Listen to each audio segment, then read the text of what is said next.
સુરત શહેર અને જિલ્લાની શાળાના વિદ્યાર્થીઓ માટે અઠવા લાઇન્સ પીઆઈ ક્વાર્ટર્સ ખાતે બેન્ડ સ્પર્ધાનું આયોજન કરવામાં આવ્યું હતું. આ સ્પર્ધામાં વિજેતા થયેલાઓને રાજ્ય કક્ષાની સ્પર્ધામાં સુરતનું પ્રતિનિધિત્વ કરવાની તક પણ મળશે. સુરત રેન્જના તમામ જિલ્લાઓ અને સુરત શહેરની શાળાઓ વચ્ચે દક્ષિણ ઝોન કક્ષાની શાળા બેન્ડ સ્પર્ધાનું આયોજન આજે સવારે પોલીસ હેડક્વાર્ટર્સની બાજુમાં આવેલા પીઆઈ ક્વાર્ટર્સ ખાતે યોજવામાં આવી હતી.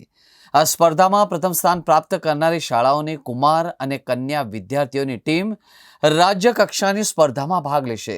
આ સ્પર્ધાનો મુખ્ય હેતુ 31 ઓક્ટોબરના રોજ સ્ટેચ્યુ ઓફ યુનિટીના સાનિધ્યમાં યોજાતા રાષ્ટ્રીય કક્ષાના કાર્યક્રમ માટે પ્રદર્શન કરનારી શાળા બેન્ડની સ્પર્ધા કરવાનો છે.